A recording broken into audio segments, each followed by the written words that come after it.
And leadership is something that you do learn as a racing driver at those levels, because it's not just about racing a car. It's about being a politician, a motivator.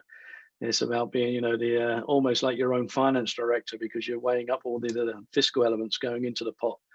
And you got to be able to communicate. You got to make sure that you can, take your team along with you and direct them and drive them forward. You're listening to the Mission Makers Show, a podcast that inspires humans to get into the mindset of success. My name's Farah Nanji, and I'm the founder of a business in the motorsports industry that explores leadership lessons from things like Formula One. I'm also a DJ and music producer in the underground electronic scene, and a public speaker on key topics like resilience, building high-performance teams, overcoming learning difficulties, and stimulating creativity. And to tie it all together, I love writing thought-provoking content as a journalist for these industries which are so unique in themselves. On this show, I'm sitting down with some of the most inspiring and driven people I've met around the world to talk about their processes, their failures, the lessons they've learned, and how they are truly making an impact for this world.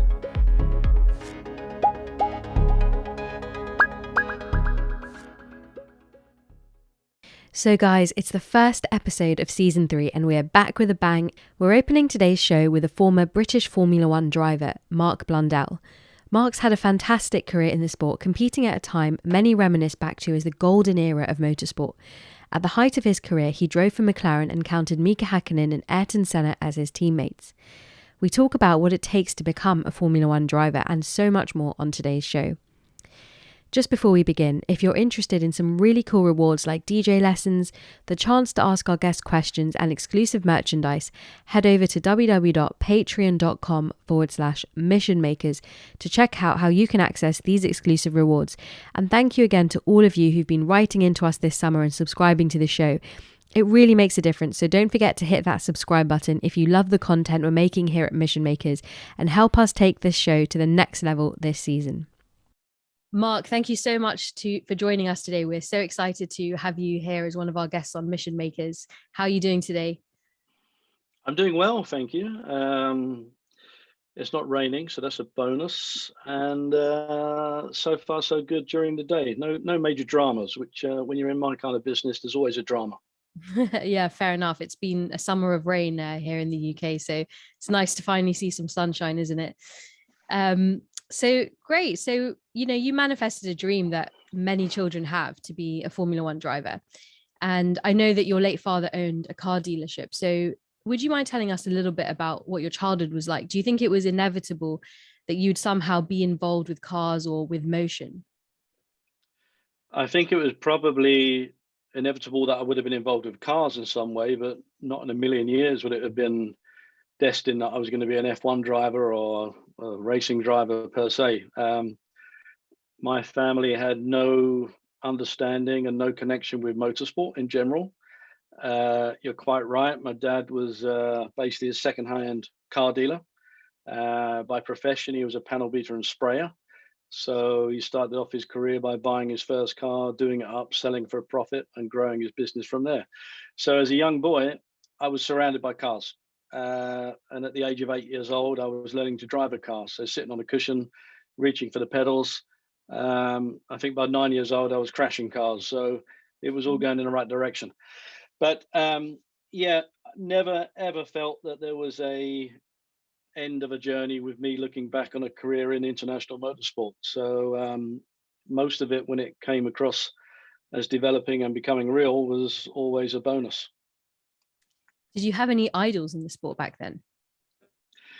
So from that perspective, my idol would have been a guy called Ronnie Peterson, Swedish Formula One driver who you'd be way too young, but lots of people would remember, like the JPS Lotus, the black and gold Lotuses that were synonymous with that era. So as a kid, Ronnie Peterson was like my idol as a driver. If we then went on further, then it would be looking towards Ayrton Senna. And when I started motor racing in 1984, Senna just started Formula One. So for me to then be sitting alongside him, whether that was working alongside him or racing alongside him or standing alongside him on a podium, was a big thing. Yeah, that's definitely a huge thing and something we're definitely going to touch upon later. So for our second question, we actually love to go quite deep into the meaning behind our guest name. So we did a bit of research and we found out that your name Mark is believed to have its roots from Mars, and it's known as the Roman god of war. So do you think this is reflective of your drive and personality throughout your career? Well, I think that's probably quite apt. Yeah, I think if you talk to many guys who are around me, they'll probably say that I was quite a tough driver on circuit. Didn't really give up anything. I'd sooner go off the road than come out the corner behind the guy. So yeah, I'd be a little bit of a warrior in that respect. And I would also probably say, yeah, during my career, it's never been one that's been mapped out to be an easy climb. So it's always been a fight, and I had to go, tooth and nail to try and sort of claw my way through it. But yeah, we got there. So I've learned something today. I didn't know that Mark actually came from Mars, for example. Oh, really? Oh, well, that's interesting. This question always gets people because some people don't go that deep into their meaning, and sometimes it actually has, what we found is it has quite a subconscious role. Sometimes you may not realize all of it, but then somehow it's sort of taken that shape in your way, as you say, warrior mindset, which is awesome. So thanks for sharing that with us. Now moving into your career in motorsport. So you started in motocross at the age of 14, and then after much success on two wheels, you made the transition over to four wheels, and you climbed the ranks quite quickly, starting with Formula Ford, then Formula 3000, Formula 3, and then catapulting into F1. So what was the feeling like of getting to Formula One and driving that car for the first time? Do you still remember that moment? Well, I guess if you look back on my career, in those days, I had a pretty meteoric rise because I started racing, period 1984 in Formula 4 1600, when many of my peers were in karting and been doing it for many years since they were youngsters. So from 84 on entry to motorsport, and by 1989, I was already testing a Formula One car. So a real quick transition, especially back in those days. I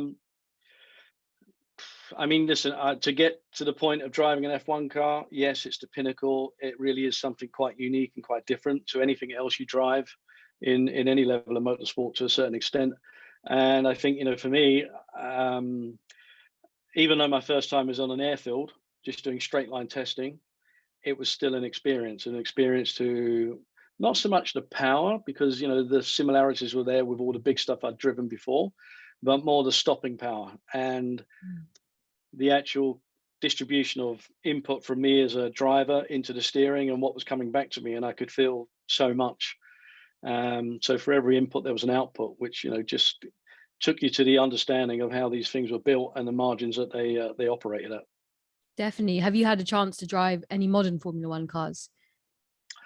No. I mean, for a start, my waistline wouldn't allow me to get into the cockpit of a modern day Formula One car. I think the last time I drove an F1 car was filming for ITV F1 back in 1997, maybe, was it? Something like that. So with my buddy Blundell. Yeah, so I haven't driven anything like that in anger for many, many years. Other stuff, yeah, but not an F1 car. Not that easy to do anymore, because 99% of the time now you need a group of guys who turn on the engine with a laptop. So it's not an easy process. Yeah, for sure. So you did secure 3 podiums in what was unarguably the golden era of motorsport, and perhaps even driving the Formula One cars back then were more exciting, to be honest. But you were racing with some of the highest caliber of drivers, as you mentioned, Ayrton, Senna. We also had Michael Schumacher, Mika, Hakkinen, and so many more. So which opponent did you maybe respect the most in your time on the grid, or were you most surprised by? Well, I think firstly, I respected all the drivers. I think any driver that gets to that level has earned their respect to be there. And, as a competitor, you have to respect your competitors that are alongside you, but at the same time, doesn't mean to say that you like them, because there's always going to be differences. And sometimes that spills over onto the track, sometimes it spills over off the track. So I think, for me, your teammate is always your hardest battle, because they're in the same machinery, and that's what you get measured by. And I had some strong teammates during my career. Mika was very tough. As I say, good buddy Martin Blundell was always a tough character. But at the same time, I think even from that perspective, there was no love lost between your teammates. Yeah, you respected each other, but you make sure that you drive them off the circuit in a heartbeat if you could, if it was going to get you another position on the track. So that was what it was all about. Dog eat dog. Because back then as well, we didn't really have so much in the way of social media and the sort of outward collaboration. A lot of it was a little bit more intense in terms of friendships, and there were a lot of deeper friendships that were around the paddock. But at the same time, as I say, they were all based with foundations, understanding that everybody took the risk getting into the car, and everybody took the risk of not seeing them at the end of a Grand Prix. So we were fully tuned into understanding what those were all about. Yeah, I mean, as you say, you're ultimately measured against your teammates. So were there any sort of mental or psychological strategies that you might be able to share with us that teammates like Ayrton or Mika used to kind of compete against you? I think in the earlier period, when I was, say, for example, test driver at McLaren, Senna was very focused and very aware of letting everybody know that he was the top dog inside the team. So I know we were testing at Imola, for example, and I was in the active ride suspension car, and I basically matched the lap time as the passive suspension car by Senna on the day. And back then it was quite a big achievement because the active car was in development and they weren't fully expecting it to be running the same level of pace. And he was a little bit miffed by that, and he was sort of looking around at the data and trying to understand where it was and that kind of thing. But I was supposed to be getting a lift back to the airport by one of the McLaren personnel, and in front of everybody in the driver's debrief, Ayrton just basically sort of froze the room over and said, nope, the guy's staying here. He needs to be functioning with us as a team, and you need to make your own way back. And you have to take on board that was Ayrton calling the shots. It wasn't the team manager. It wasn't the team principal. It was him making sure that he got what he wanted, because he wanted to make sure that I was put back in my box. And out of, many hours of thinking about it, in some way it was a sort of backhanded compliment, because it was a little bit of like, okay, there's a recognition of you've done a good job today.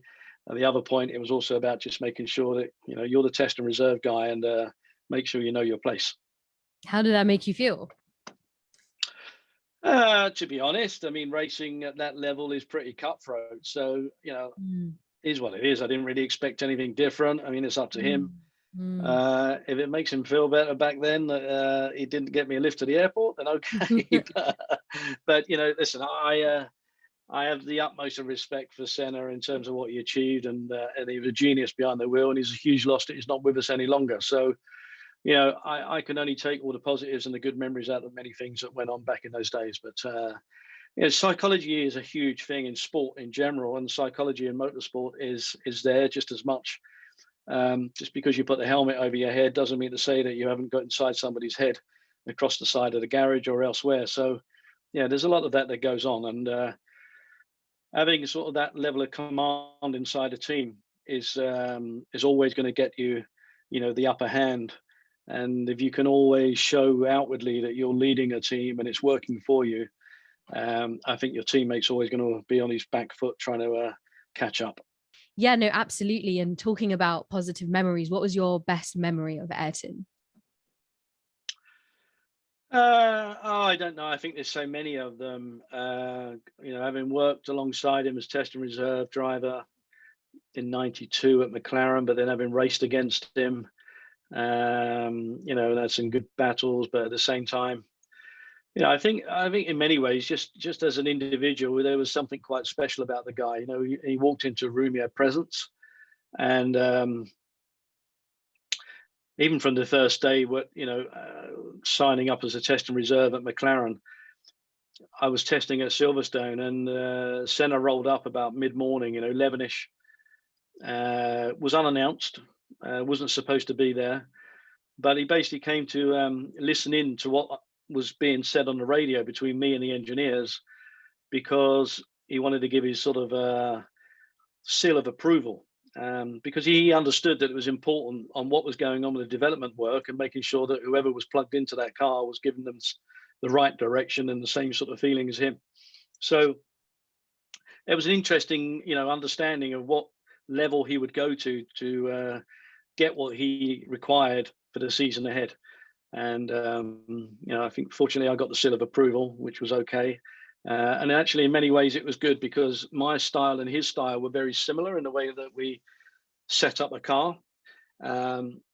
So in terms of like application of the throttle, I would drive the car in the same way that what he did. And we kind of had the rear of the car settled down and used a car that had understeer from mid to exit, whereas our teammate for Ayrton that year, Gerhard Berger, was very different in his style of driving and very different in the way that he set a car up. So I probably favoured Ayrton in terms of the way I headed with the car in development much more than Gerhard, although Gerhard probably doesn't know that until today. Fair enough. Thank you for sharing that with us. Now, I know that you've spoken at length about your crash in Rio in '96, and for those unfamiliar with the incident, Mark hit a wall at 198 miles an hour and you withstood a massive 122 Gs on impact, which is hard to even understand what that could even feel like. And sometimes the mental recovery is much tougher than the physical recovery. And I know that the sound of concrete is something that you've said still haunts you today. So I wondered if you could go a little deeper into that and perhaps share if there were any techniques that you used to train for to get back into such a high pressurized environment, and like how you could compartmentalize like any fears you might have, or if you had any, to get back in the car after such an incident. I think that's an interesting question, but if I'm brutally honest, I've never really been one to use any techniques or, I see modern day drivers visualizing, I see modern day drivers, using sports scientists.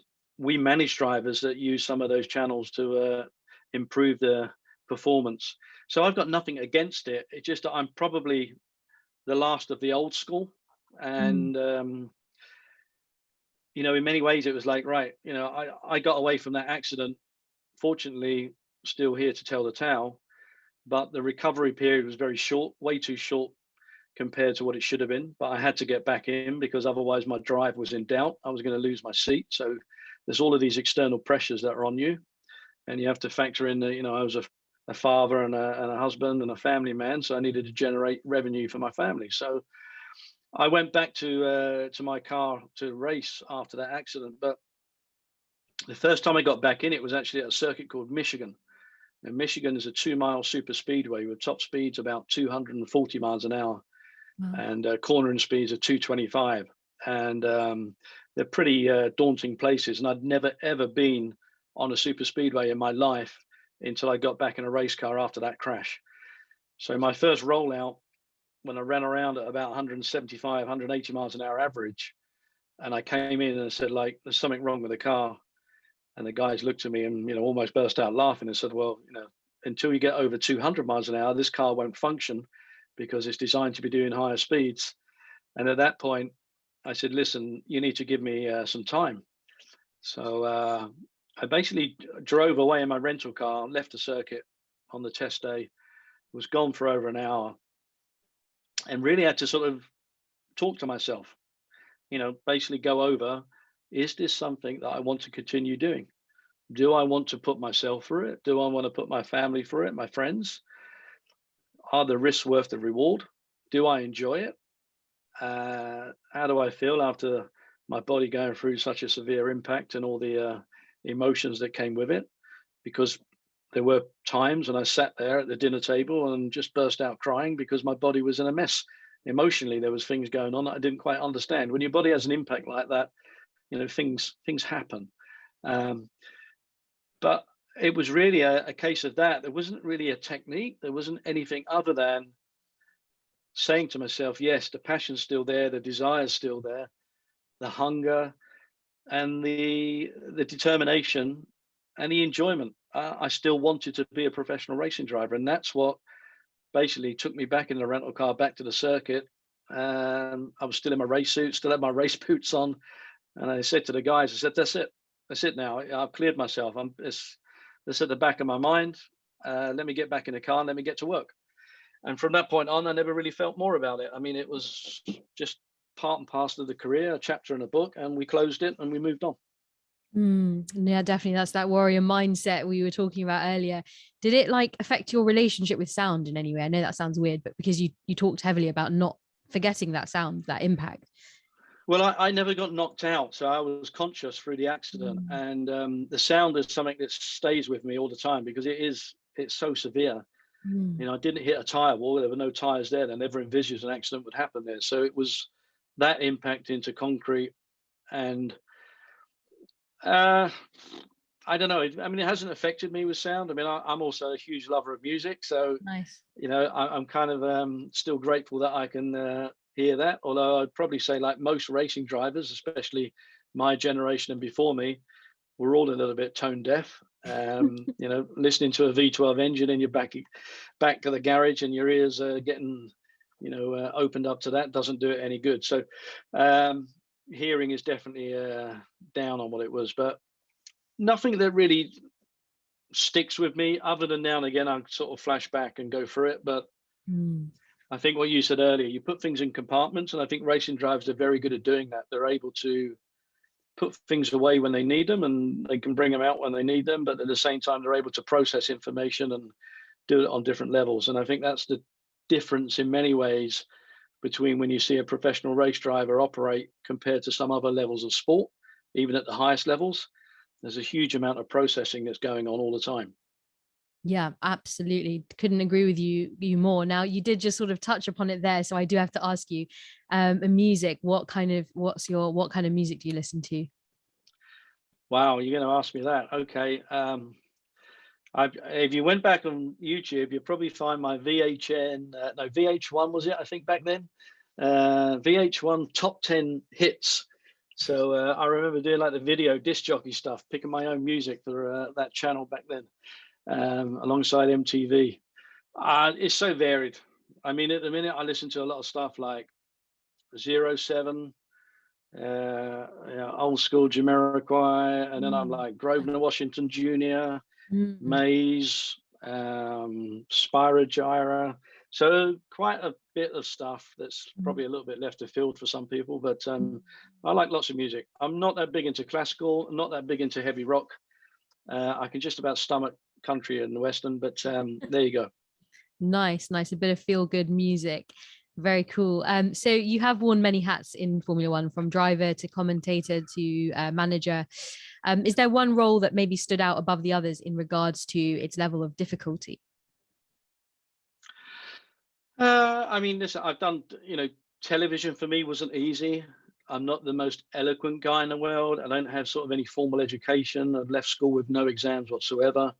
So vocabulary wise, I was always going to be a bit of slim pickings. I'm a little bit layman's terms in what I do to explain things. So I'm probably more relative to the guy in the black cab conversation rather than being, speaking at a university. So the TV, doing live television, was always going to be a tough one for me, but I did it for sort of just under 8 years. But I found it quite difficult because it wasn't first passion. It wasn't something I was trained in, although saying that I've never really been trained in anything I've done. So yeah, probably the toughest role. And I didn't sort of naturally go with it. I mean, Martin Brundle for me is, Martin's probably had as big a career in television as what he did in F1. And he's superb at it. He's excellent at describing things and getting it across so that everybody can understand and also making sense. And, I probably fall into the Murray Walker book of making mistakes sometimes, but I'm dyslexic. So that's another thing that you deal with, dyslexia. You look at things and you think about things, and sometimes they don't come out of your mouth as you would expect them. That's super interesting. I'm dyspraxic, which is kind of the opposite. It's more motor coordination. So that is part of the reason why I knew that it wouldn't be possible to be on the higher end of competition. But I've also spent a lot of time just going head on into it, so that you can kind of, as you say, like if you put yourself in that situation, then you're gonna do it. And I'm sure that social media probably also had an impact, and just it is super tough being under that sort of global scrutiny as well, on that perspective. And particularly I can imagine when you were doing it, the way that media has exploded in the last sort of decade and 2 decades has been quite crazy.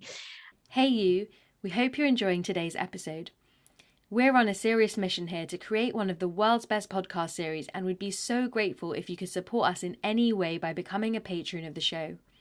There's a tier to suit every level, from early bird tiers where you get downloads to all my music with some super cool ninja stickers, to our VIP Mission Maker tiers where you get epic rewards like exclusive footage that never gets aired, the chance to submit questions to our guests with signed copies of books from them, DJ lessons, one-to-one coaching, and a whole load of super cool Ninja and Mission Maker merchandise. You can start supporting us for less than what it costs you to fill up your car for a month by simply heading over to www.patreon.com/missionmakers. Thanks for listening, and I hope you enjoy the rest of the show. Did work quite closely with Sir Frank Williams and Ron Dennis. And so what would you say, what were some of the things you learned about like leadership from those guys? Because they are quite well respected in that regard for that. Yeah, I mean, listen, I think Sir Frank was a tough character, and as direct as they come. But you always knew where you stood, and that was, for me, always a plus. Ron is a very complex individual, visionary, cannot have anything but respect for his vision and what he's achieved. But in some areas, I would also say that I disagreed with the way that he handles some things, because, for example, with me, he felt that I would perform better under a race-by-race contract, for example, in 1995. And I disagreed with that completely, because I said, look, you need to show me the commitment and show the team that you're committed to me. And at the same time, give me some stability that I need, that I'm understanding of me and my family are looked after, and I go out and do the best job I can. Your feeling of saying that I perform better under pressure of every Grand Prix being an independent one doesn't rub. So, there are definitely areas I didn't actually feel were beneficial to me as an F1 driver for career advancement. But at the same time, I can't argue with what Ron's achieved, and I can't argue with what Sir Frank's achieved, because they've been pretty inspirational and iconic people in our industry. And many things that you learn, Ron, without a doubt, attention to detail. I still don't see anybody with the same level of attention to detail in the sport than himself. And it's normally the detail that lets you down. And I think that's something that people should consider. I think also, little things that you pick up, for example, he told me one day about, if you're going to generate a contract, even though it may cost you a bit more in the first place, 9 times out of 10 it's better that you generate it, because normally when you generate the contract, you have the upper hand in the negotiations. And I have to say 90% of the time, that's probably been pretty true in whatever I've done in business these days. So there's all those little nuggets of information that you pick up on the journey. And leadership is something that you do learn as a racing driver at those levels, because it's not just about racing a car. It's about being a politician, a motivator. It's about being, the almost like your own finance director, because you're weighing up all the fiscal elements going into the pot. And you got to be able to communicate. You got to make sure that you can, take your team along with you and direct them and drive them forward. Absolutely, and especially at such a young age as well. That's also something that is quite interesting to see. When you said about detail, and people sometimes losing it to that, do you mean if they're going too much into detail, or they're not paying attention to the detail? Not paying attention to it, because I think it's the detail 99% of the time, that if it's not there, then there's big chances that it will go wrong. If you've pretty much considered all of the issues, then hopefully the risk element will be pretty low. So it's something that we kind of, even though in our little small agency, I'm pretty much a stickler for detail. I want to make sure that we've got everything nailed down, and if there's a hole, if there's a void in the program, then why is it there? Let's make sure that we've got a solution, and we've got a backup plan, and we've got something there that we can go run with. And I think also for me, it's about, and I tell my guys, I've only got a small team, but I'm forever saying never assume anything. On that basis, you will find that you can't go far wrong. And if you need to come and ask, but don't be ashamed about asking. Doesn't mean to say that you're not capable of getting done what we need to achieve. It's just making sure that you're doing what needs to be achieved. Yeah, no, absolutely. And talking about the sports management company, it's I read that part of the reason and the desire to start that company, MB Partners, was because of the lack of guidance that you received in your career. So why was it so difficult back then to get a decent manager, given the level that you'd reached? Well, I think there was a few things then. I mean, listen, I was approached by IMG on a couple of occasions to join them. They were pretty much the leaders in Formula One. They had, the likes of Senna and Prost and some really big names. But I could never get my head around that I was going to be one of 7 at that time on the grid. So, where would I be in the pecking order? I'd be last to join, so I'd be number 7, and pretty much I'd probably only be, 7th in consideration for anything that was going along. So there was that area of concern. Looking back, in hindsight, maybe it was a bad decision. Maybe I should have gone with them and they could have done something more for me. In saying that, it's always difficult to get somebody to represent you in the way that you want to be represented. And I think it's also difficult to get somebody to understand how you tick. I think for us, that's been quite important, that because I've done what I do now and I understand what it takes, I still think like a racing driver, and I think that's helpful in us looking after other racing drivers. There's always a time and a place, when to leave them alone, when to bug them, when to get on their case. Okay, for me, we manage our drivers, but they're also an asset in a triangulation. There's this us as the management, there's the contractual party of the manufacturer, for example, and then there's our drivers. And at times you need to be the one who's like wielding the stick. And then at times you need to be the one who's like calming everything down. And at times it's coming from the team to say, look, can you have a word with your guy? Because we need him to step up to the plate, and can you have a word with your girl? Because we need her to improve. Or, it's an ongoing situation. And it's something that if you've had that understanding of the sport and you've got the inside knowledge of it, you can relate to it so much easier. But I think also you can get the respect back from the people that you're managing as well, because they fully understand, that you've been inside, you've done what they've done, if not done more than them at the moment. And I'm hoping that they will outperform what I've ever done on the track. And definitely with my guy, Mike Conway, at the moment, he's catching me up rapidly. But, that's a situation that's helpful in many ways. Yeah, no, definitely. Actually, my next question to you is that I'm sure you must be really proud right now, because Mike Conway and his team just won the Le Mans 24 Hours, and he was somebody that you managed for more than 15 years, right? So you must be feeling pretty good. Yeah, I mean, listen, in that respect, it's been fantastic because, I've managed Mike actually now in our nearly at the end of our 16th year together, and also Gary Paffett as well. So, there are 2 guys that have been with me for a very long time. And we have an incredibly close relationship between all of us, actually, in that respect. But there's a lot of trust, there's a lot of loyalty, there's a lot of transparency, because that's what's been built off of the foundations of our working relationships. But also understanding from that is a friendship, and from that friendship as well as a huge amount of respect and admiration. So for Mike to be current world champion in WEC, leading the world championship at the moment still, and just wrapping up the 24 Hours of Le Mans, it's incredible for me. I'm a very small part of it, but I'm really proud. And at the same time, for Gary to have had an incredible career inside a race car and still has that capability, but switching careers slightly and now being in the role of like a sporting director at the Mercedes-Benz Formula E team, and them winning the FIA World Championship, and him being a contributing factor with many of the other people there. Again, it's very, very proud moment, because, I know the guys inside out and I know what they're capable of, and both of them have got huge things ahead of them, not just on track, but off track as well. Absolutely. Well, hats off to you for that. And another 2 drivers that you're working with are 2 rising female stars in motorsports, Esme Hawkins and Charlie Martin. So what's that process been like? And do you have any opinions on why, females haven't quite yet had their fair chance in motorsport? Do you have any messages to the people that don't believe women will get that chance in Formula One? Well, again, it's an interesting point. I mean, there's been females in motorsport, way back in the day.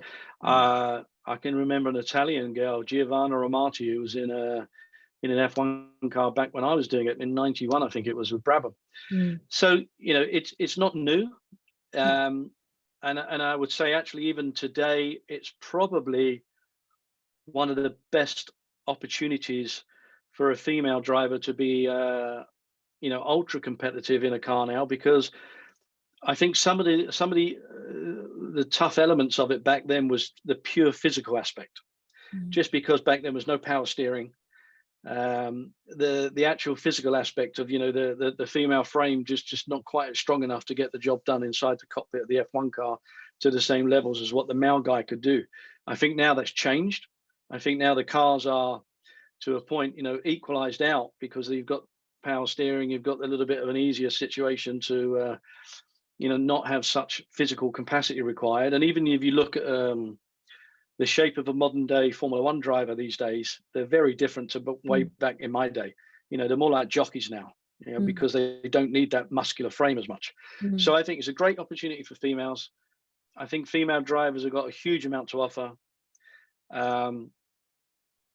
You know, I was managing a female driver, Maria Di Vallota, unfortunately passed away at a testing accident in a Formula One car, and Maria was destined for great things. And you know, I'm passionate about it. I'm passionate to see. We've got Esme Hawkey. She's in DTM. She's doing a fantastic job. We've got Charlie Martin, who's, you know, transgender driver, but Charlie is again doing a wonderful job, and I think, you know, destined for bigger things. And Esme for me is, you know, I would say she's up there in the top female drivers in the world, because her level of progress has been, you know, pretty outstanding. She's done hardly any testing in a DTM car, and she's within a second of some big names, you know, some Formula One guys who have just been on the grid last year, and by rights they should be, you know, way ahead of the curve in comparison, and Esme is actually pulling them in pretty quickly. So, you know, I think there's big things ahead for females in the sport. I'm not totally convinced that not competing against the male counterparts is the right way at the end, because I think there's many of them. I know, for example, Esme and Charlie are very happy to go up against the guys. And I think that's something that is key for them.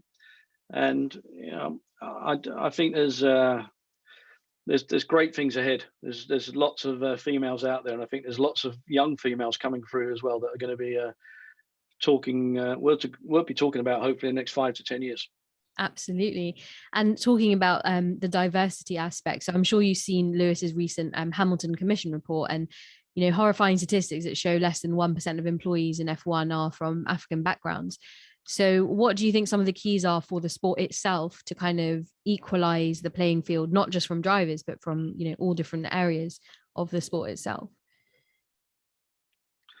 You know, for me, at the end of the day, I think the jobs are out there, and if the job is done by somebody who's of a different background, a different color, as long as the job's done properly, I think that's the way it should be viewed. And I don't think there should be any way of viewing it. You know, I think that should be the only way it should be viewed.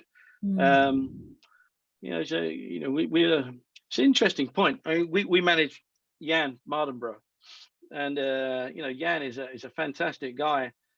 And we have conversations in this sector, and it's you know, I'm at a stage now where I'm hoping that what Lewis is doing is really going to have an impact. You know, I hope we're going to see a direct result in a not too distant future, and I hope that not just Formula One, I hope the world of motorsport in general is really going to pick up in it, and I do sense that it's happening. I do sense that it's all going in the right direction, but for me, there's, you know, the job is the job. It doesn't matter anything other than who can do the job the best. And if you're capable of doing it, come and do the job. Come and make us perform to the best of our capabilities, and let's go and win together and succeed. Definitely. I agree that it should always be the best person for the job.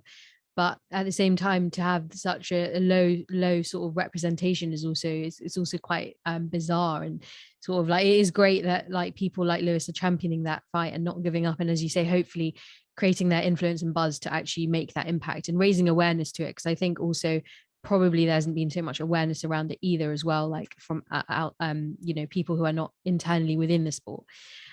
So you mentioned fitness earlier and having to be quite fit back in the day to withstand some of those Gs.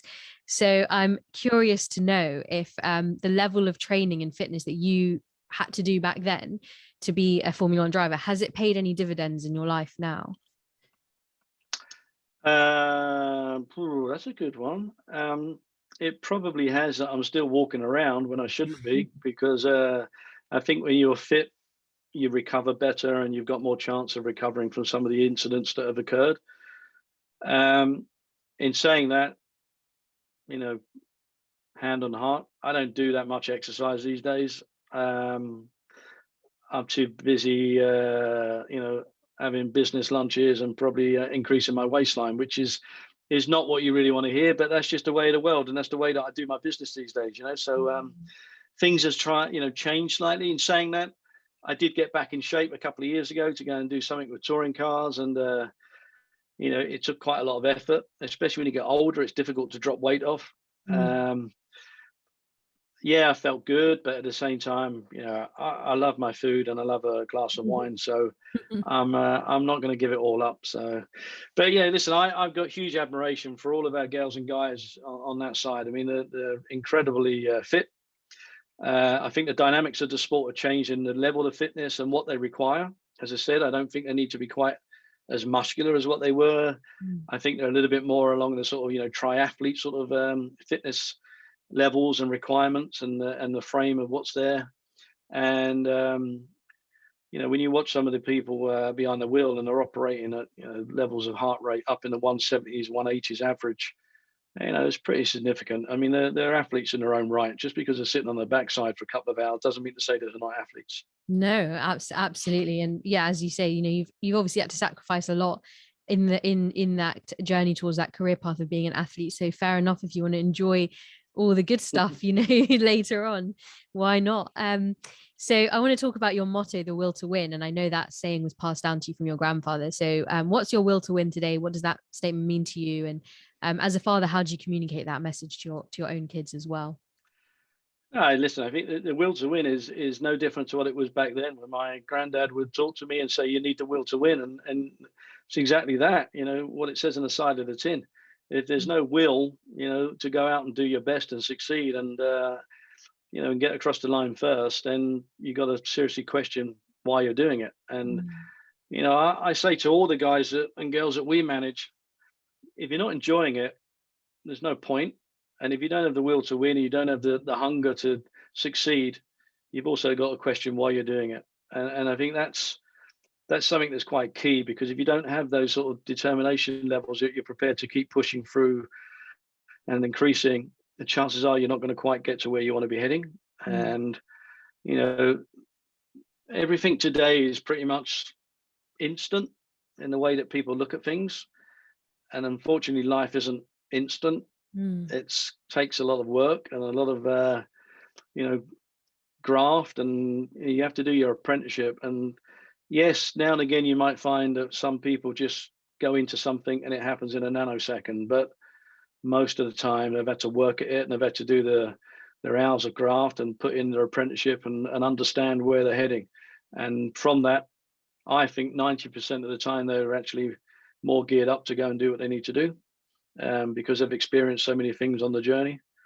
But you know, that's where we're at today. The world is different. It's you know, we're managing a 13-year-old in karting all the way up to our guys Conway and Paffett, and it's a very interesting spectrum when you see, you know, you look at what's going on at that age, and then when you're doing it with the guys who are up there already. So the space has changed. Yeah, no, definitely. I think success is an evolutionary journey. It's not instant. And you do see it sometimes, the rares that kind of appear like they've maybe come out of nowhere. But I think truly behind that is a lot of hard work and years of that sort of training, really. And if there isn't that foundation, then, you know, it's also much easier to fail because you haven't got that solid foundation in some ways. But also, I know that you're working with a killer dragon, Theo Phaphitis. So I wondered if you could share a little bit more insight into that journey. What's that been like for you and the company as well? So Theo Phaphitis is our chairman. He's a stakeholder in the business. Theo is one of those guys that, again, is attention to detail, is very methodical, very practical, surprisingly knows most things about most things. So there's not much that you're going to get by him.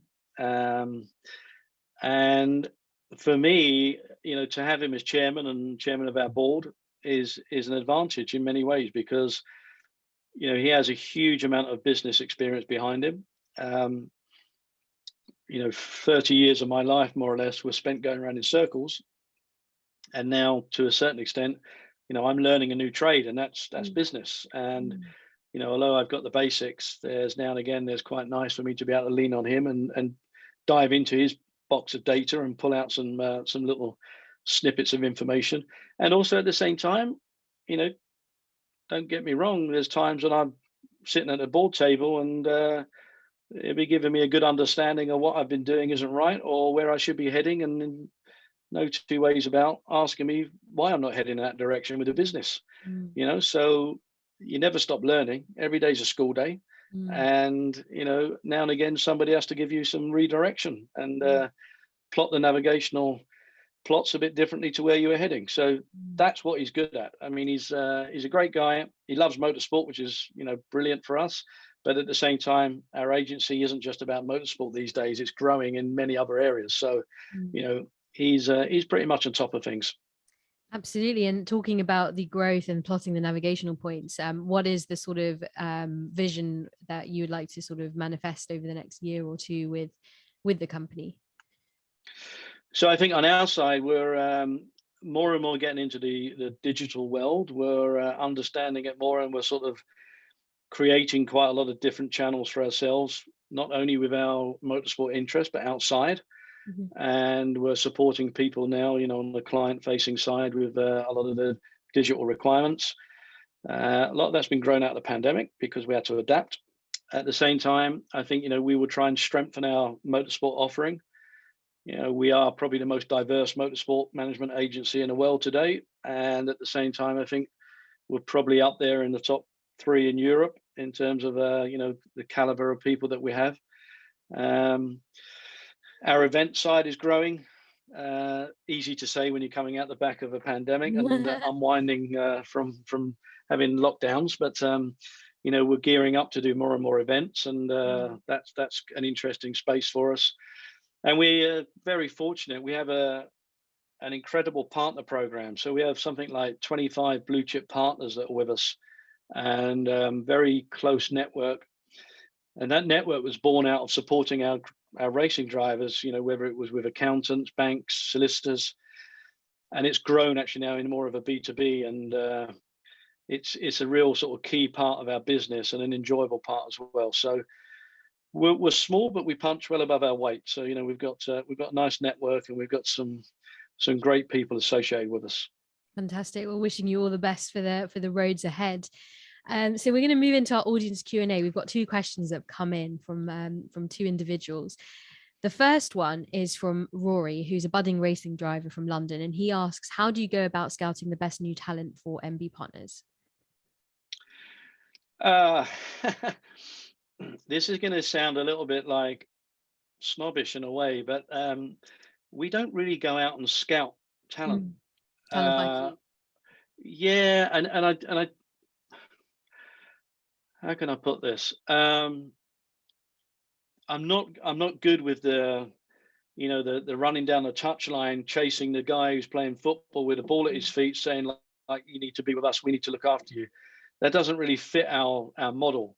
So I much prefer that people come to us understanding that they require management, and management is much more than sponsorship acquisition or making sure that your flight's booked.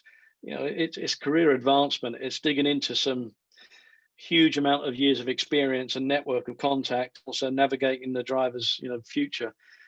So it needs to be the right fit, and I say that because the fit needs to be right with both sides going into it together, eyes wide open, and both sides understanding that if they don't both contribute, then there won't be no progress. You know, management is two-way. It's not one-sided.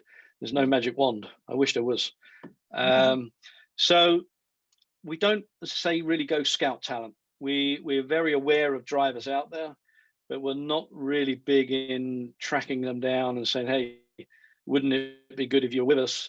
We're more of a case of, hey, we're here. If you feel that you've got requirements and we feel that you'd be the right fit for us, then we're happy to sit around a table and take it further. And that's the way that we really do look at things. And that's why you see guys like Conway and Paffett, 16 years, Blomqvist, 9 years, you know, they've been with us a long time. Definitely. So a more natural and organic approach.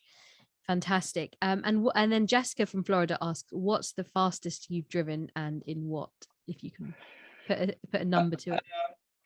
Oh, it's easy. If it's in a racing car, the fastest I've ever driven is at Fontana Speedway in California in an Indy car, and it was 248 miles an hour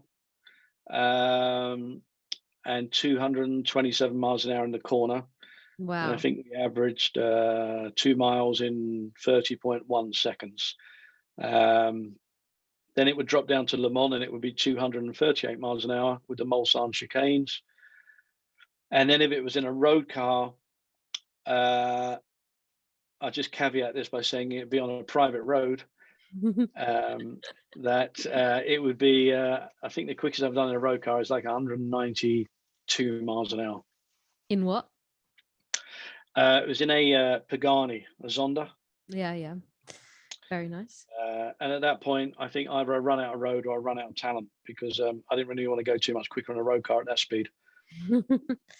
Very cool. Okay, thank you so much. And our final section is basically a quick fire round. So just some really short, quick answers on the next few questions. So the first question is, what has been the smoothest ride of your life? That would be back on my my push bike when I was a kid. That was the smoothest ride of my life. Just no dramas, no pressures, didn't have to worry about life. Just on my little rally chipper, just enjoying myself. But I don't know, smoothest ride of my life. No, fair enough. That's a great answer. We'll take that one. We'll take that one. We love it. Number 2, if you could pick any song to celebrate a win on the podium, what would it be? Simply the Best, Tina Turner. Fair play. What's something you like to do the old-fashioned way? That would be having a Sunday roast, because that's pretty old-fashioned these days. So I'll still stick with tradition. Roast potatoes and roast beef. There you go. Very nice. And lastly, Mark, what are you most grateful for this month? Oh, that's a good question. You know what? I have so many people around me at my age who are suffering or passed away. I'm just grateful that I'm able to even sit here and do this with you, because God's honest truth, you get to the point where you lose some family and friends, and it really does resonate, and it gives you a focal point. So every day's a bonus. Wake up, enjoy it, make the most of it, and don't look back, look forward. Absolutely, and seize that day and seize the opportunity, isn't it? If health is there, everything else is is just a bonus, really. Yeah, health first, wealth second. There you go. Definitely. Well, Mark, thank you so much. It's been an absolute honor and privilege to speak with you today, and thank you so much for sharing all your insights, wishing you all the best for MB Partners. Appreciate it. It's been great talking to you, and best of luck for the rest of the year. Thank you so much. It's been on my bucket list since I became a journalist to interview a Formula One driver. So I'm extremely honoured to have kicked off season 3 with this dream today. It's been an absolutely fascinating chat. So thank you again to Mark for coming on the show and sharing what it takes to be in the top level of the sport and make a dream happen that so many of us have had. We've got some amazing guests coming on Mission Makers this season, so be sure to share the show with your friends and subscribe to us on Apple, Spotify, YouTube, and wherever else you listen to your podcasts. You can reach out to me at Mission Makers or at dj.n1nja on Instagram.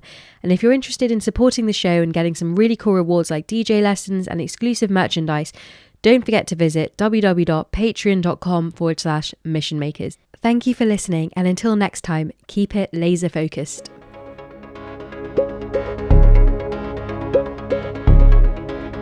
you.